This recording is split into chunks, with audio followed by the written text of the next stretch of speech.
जगन्नाथ जय जगन्नाथ जय जय जगन्नाथ।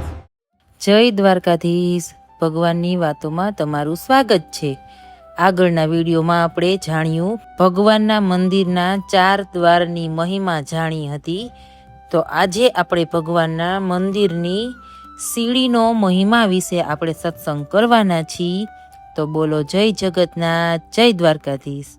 પૌરાણિક કથા અનુસાર ભગવાન જગન્નાથના દર્શન કરીને ભક્તો એટલા બધા પવિત્ર થઈ જતા હતા કે ભક્તોના બધા જ પાપ નષ્ટ થઈ જતા હતા। ભગવાન બધા ભક્તોની ઈચ્છા પૂર્ણ કરી દેતા હતા।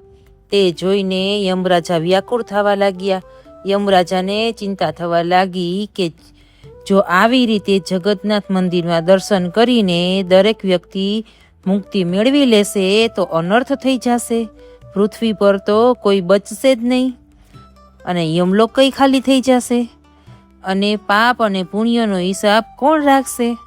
તો એ ચિંતામાં યમરાજા ભગવાનને કહેવા લાગ્યા કે ભગવાન તમે આવી રીતે બધાને મોક્ષ આપી દેશો તો બધાને પાપમાંથી મુક્તિ આપી દેશો તો આ દુનિયામાં પાપ પુણ્યનું સંતુલન નહીં રહે।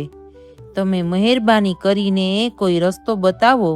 યમરાજાની વિનંતી ઉપર ભગવાન જગન્નાથે એક ઉપાય બતાવ્યો અને યમરાજાને કહ્યું કે તમે મંદિરના મુખ્ય દ્વાર યાની કે સિંહ દ્વારની ત્રીજી સીડી પર સ્થાન ગ્રહણ કરવા માટે કહ્યું અને યમરાજ ત્યારથી જગન્નાથ મંદિરની ત્રીજી સીડી ઉપર પૂર્વ દ્વારની ત્રીજી સીડી પર બિરાજમાન થઈ ગયા અને તે ત્રીજી સીડીને યમશિલા કહેવામાં આવે છે।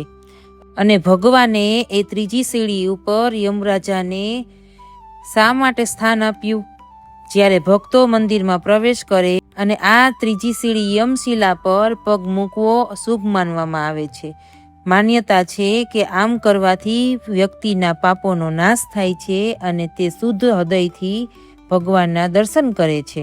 અને તમને થતું હશે કે ભક્તોના પાપનો નાશ તો ભગવાનના દર્શનથી પણ થઈ જતો હતો તો યમશિલાનું શું મહત્વ? તો ચાલો જાણીએ।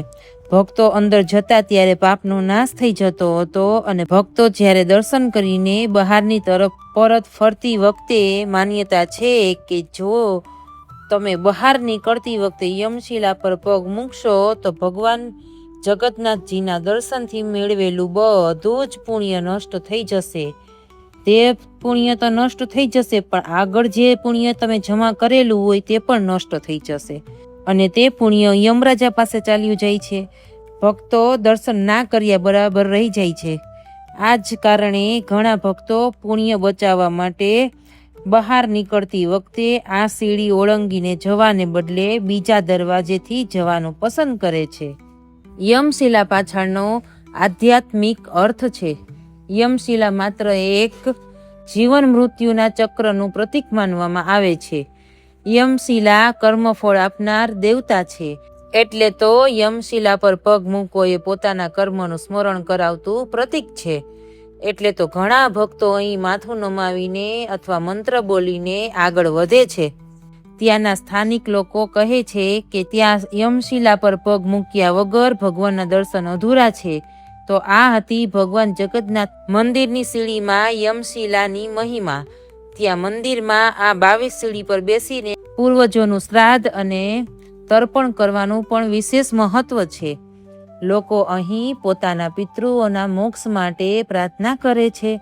અને હા, તમે પણ જ્યારે પુરી જગન્નાથ મંદિર જાઓ યાદ રાખજો કે અંદર પ્રવેશતી વખતે ભલે ગમે તે સીડી પર પગ મૂકો પણ બહાર નીકળતી વખતે ત્રીજી સીડી કે કાળા પથ્થરની અલગ દેખાય છે તે યમશિલા પર પગ ના મૂકવો જોઈએ। જ્યારે મંદિરમાં શિખર પર મહાદીપ પ્રગટાવવામાં આવે છે ત્યારે ઘણા લોકો આ 22 સીડીના પગથિયા પાસે બેસીને તેના દર્શન કરવાનું અત્યંત શુભ માને છે।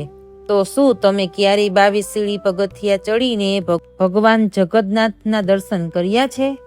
તો કમેન્ટ કરો અને ના કર્યા હોય તો તમને જવાની ઈચ્છા હોય તો મારી પ્રાર્થના છે કે ભગવાન તમને જલ્દી ને જલ્દી જરૂર જગન્નાથપુરી બોલાવે અને તમે દર્શન કરો। તો બોલો જય જગન્નાથ. તમને અમારા વિડીયો કેવા લાગે છે જરૂરથી જણાવજો, અને આગળ તમારે કયા ભગવાનનો સત્સંગ સાંભળવો છે તે કમેન્ટ કરીને જરૂરથી જણાવજો. તો બોલો જય Dwarkadhish. Krishna Krishna Hare Hare Hare Rama, Rama Rama, Rama